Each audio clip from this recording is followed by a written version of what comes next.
Of power from his predecessor, outgoing President Uhuru Kenyatta. Ruto, who against all odds won a closely fought election that nearly turned into a crisis, surmounted a huge obstacle to become the country's fifth president. Our senior political affairs reporter Apollo Kamau takes a look at the man of the moment as told by his close political allies.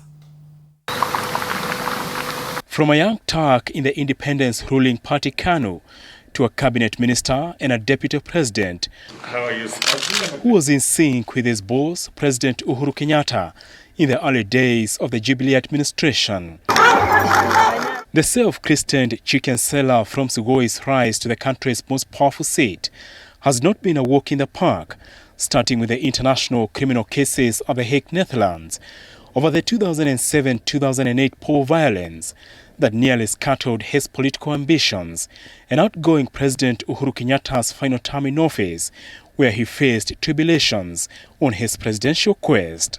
His allies, some of who have had to pay the price for backing his presidential bid, narrate the ordeals he underwent in his journey to the top up to the last minute, claiming there was a plot by President Uhuru Kenyatta aided by state machinery to block his announcement as president-elect by IEBC chairman Wafula Chebukati at the Bomas of Kenya on the 15th of August when chaos rocked the venue. Our lowest moment was at Bomas of Kenya because you've gone through all these humiliations, yeah? You have won, the vote, courtesy of the people of Kenya. And then the person you helped most to build his entire political career, without whom he would never have been president, wants now to use state apparatus to forcefully change results. I think that was the lowest. It was the lowest, but at the end, okay? So the impact may not have been felt much because it didn't succeed. That was an attempted coup. Actually, it's treason. Yeah? Coup may not be the right words because coup is for a sitting president, but it's treason. It was an attempt to subvert the will of the people. And I think we were this close to a crisis in this country. This close, because the plan was to frustrate the announcement of results. If you cannot change the results, frustrate the announcement of results. There are a lot of attempts. There was attempts of arrest of Chebukati, shooting of people, violence in the place. Those stories will come out because those are things I heard when we were in Bomas all through. You saw the senior security people were sent to Bomas. And then they were told the William Ruto is not an option. I feel that was really the lowest, but the shortest stint because the patriots, the heroes, Chebukati, Professor Gulie, and Molu saved the situation. If they didn't do so, we could be today speaking of a different Kenya. According to Elgeyo Marakwet Senator Kipchumba Murkomen, a trusted ally of the son of Sugoi, investigations on the Bomas chaos are likely to commence after the president-elect is sworn into office. Security officers will also be in the spotlight on an incident that happened on the 14th of August that Murkomen says was part of the plot to ensure Ruto does not become president by abducting his allies. I can tell you, our agents had been arrested by anti-terrorism unit. Our laptops have been confiscated. Chirchir was almost arrested by the same people, anti-terrorism unit. Kindiki was almost abducted from our party headquarters here by previous day with 3 Subaru cars that came here from the DCI. And I'm the one who took the pictures of the vehicles and I shared on my social media. So, and that's how they ran away, they drove off. The point I'm trying to make is that there was a lot of scheme that I hope the investigative agencies will do something about it to subvert the will of the people. And Bomas would have been our Waterloo as a country. The role of security personnel to intimidate and expose Ruto goes back to 2019 during the Lamada assassination plot allegations that caused tension in the government. The withdrawal of the General Service Unit guarding his official current residence in August 2021, replaced by administration police, was yet another sign of a man under siege in the very government he played a role to form. It is true there were plans to assassinate maybe one or two, so that one will either teach the others a lesson or cause sufficient fear to leave this agenda, to get away from William Ruto. And I can tell Kenyans that this information was given to us by people serving in the security system that were put together to execute those plans or implement those plans. And they felt uncomfortable to do that. You remember the Ramanda also. That was about William Ruto. Maybe if we use that, we could say there was also insecurity and things being planned. You know, because it's easy to plan to clear your deputy. When this failed, the team that had been put together was actually quickly, because they learned that there was a leakage. So they, dismantled that team. His allies also point out at the murder of Sergeant Kipyegon Kenei, based at his office. The death of Sergeant Kenei became a political issue, despite the murder remaining unresolved to date. The DCI Kinoti was working very hard to link the Deputy President with the murder of Kenei. When the story will be written, you will know how the DCI used money to pick some family members to speak as though they wanted to attack the Deputy President, because they were looking for ways to try to muddy the waters and to make sure that you link it to the Deputy President. The Aurora and Kimwarer, a lot of work was done. One of the public officers was asked to record a statement and say the Deputy President is the one who called me to say we pay this Kimwarer money so that we can use it to impeach the Deputy President. In fact, you remember how Munya walked from that place and insulted the Deputy President. The intimidation culture, according to his insiders, spread its tentacles to his allies, who claimed there was a plot to assassinate them and their bodyguards. The next thing they started thinking about is possibly to eliminate or kill. I think they were saying they would kill. Eliminate some of our either security men or personnel, so that, you see, if your security guard is shot and you are together, obviously, and they are armed, then obviously you are completely insecure, you are completely vulnerable. That also leaked, and they then ran away from it. Obviously, like me, I've never told my security that was a plan, but I came to know about it, but I didn't tell them.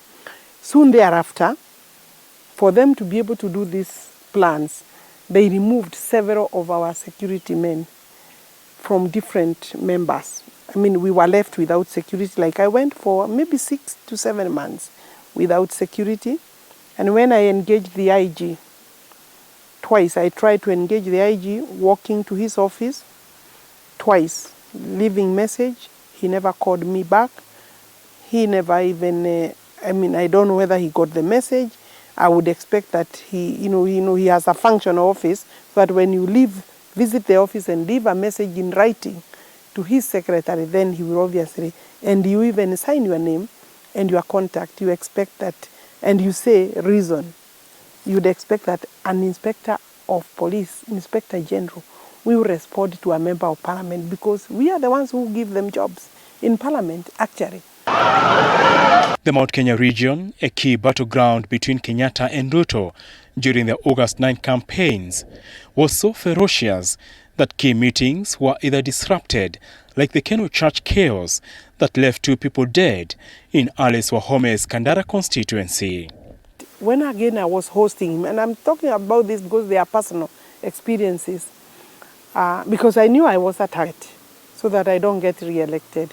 I was hosting him in one of my schools, Kenyoho Secondary School, again my governor, working still with the system, with the authority of the system, with the security that you know you have. You have a commander of police in your county, and they know the deputy president is coming, and my governor, former governor, is there coming to disrupt openly a school function where we are releasing a bus to a secondary school, girls' secondary school. It was nasty, it was ugly. I held my calm. A close ally of the Deputy President, Marsabit County Governor Mahmoud Mohamed, says he's a victim of state machinery that destabilized his first term in office, that made his county ungovernable due to insecurity that left scores dead. We lost too many lives, in my county, unnecessarily, because of don't care attitude, right, from the system. To be treated that way is a serious betrayal. It's very unfortunate. Of course, personally, I came back or defended my seat on UDM ticket. I didn't mean to leave my friend. The system employed some tactics. The current CS Treasury was positioned to be the leader of Northern Kenya,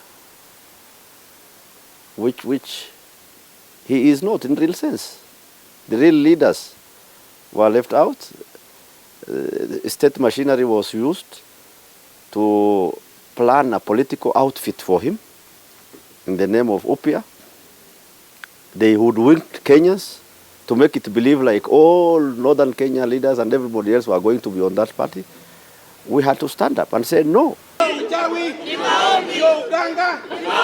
The heat turned on by the state during Kenyatta's second term on his deputy became unbearable for Ruto, who is said to have told his allies to switch sides for their own safety.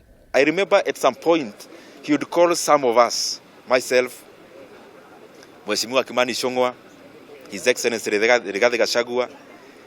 And I remember one time when the state was really hard on His Excellency Rigathi Gachagua, the president called him and he was actually giving him choices.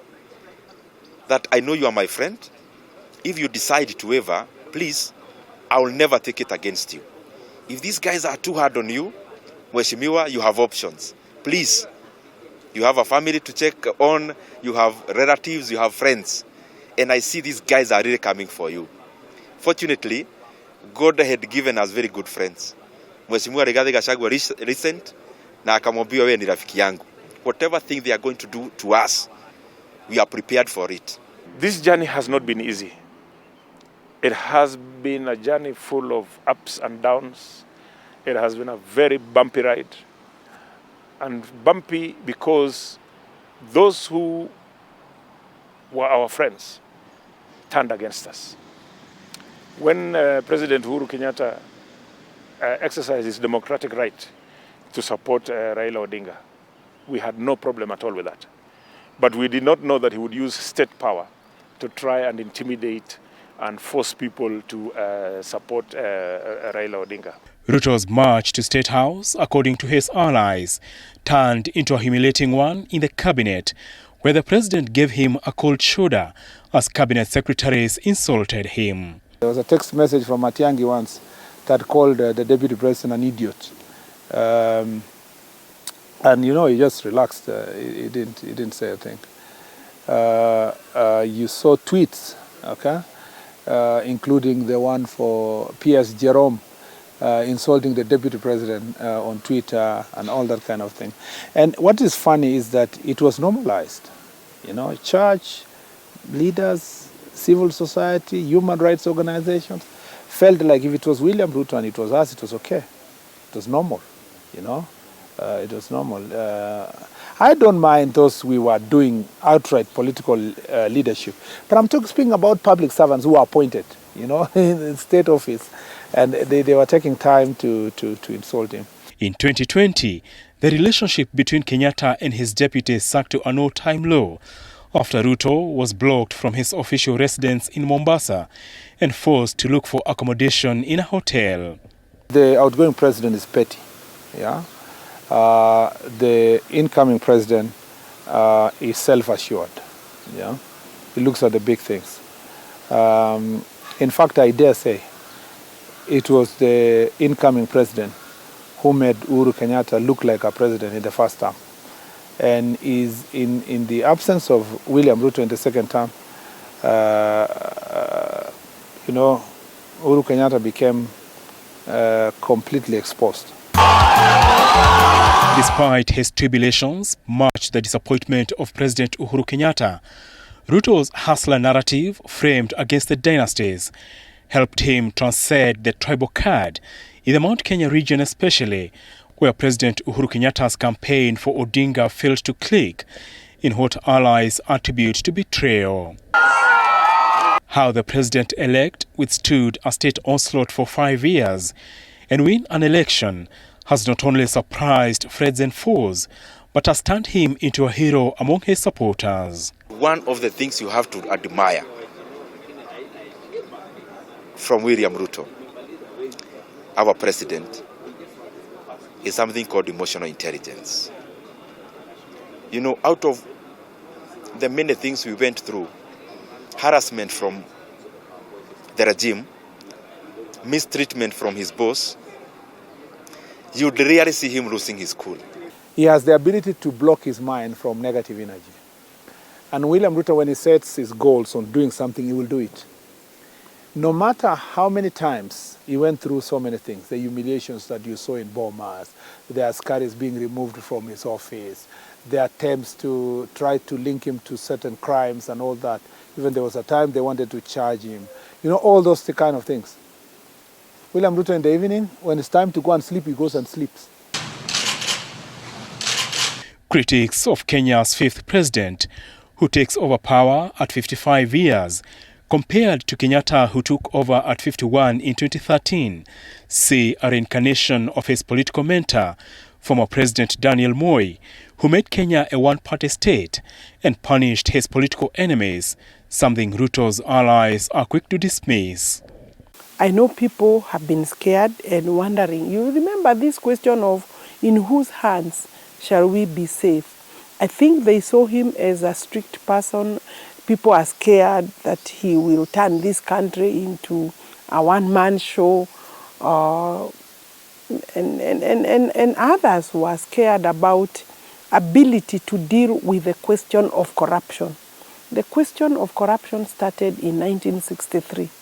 And the foundation of this nation, the Kenyatta founding father and the Kenyatta family, the Odinga family, and all these people, you know, the post-independence founders have a lot to do, especially with the land question. And if we are going to answer some of those questions, we must, you know, it is about speaking and allowing an open and candid discussion, possibly including opening up some of the reports that are there. A self-made politician who has mentored young politicians, especially in his UDA party, the president-elect carries the burden of millions of hustlers, pegging their hopes on his bottom-up economic model to address unemployment, a debt-ridden economy, and litany of lofty promises to women and youth, whose eyes are set on the hustler fund to lift their lives. This is a self-made leader. He possesses very admirable leadership qualities. He has a lot of ideas for the country. especially the poor, the less advantaged members of the society, because he knows that is where he began. I have a lot of expectations from our president-elect. The victory of William Ruto is the victory to millions of hustlers, people whose fathers had nothing. They would walk in the streets barefoot. They would walk to school, get chased home for school fees, lack food, go without meals for some time. And still, they worked hard. So which is a message to all Kenyans and the people all over the world that never, ever, ever give up. Always pursue your dreams, and your dreams will be valid. It will be a tough balancing act for the president-elect to accommodate his allies and a host of technocrats eyeing state jobs, starting with a cabinet that will make his presidency a make-or-break moment for 50 million Kenyans. Apul Kamau, TV 47.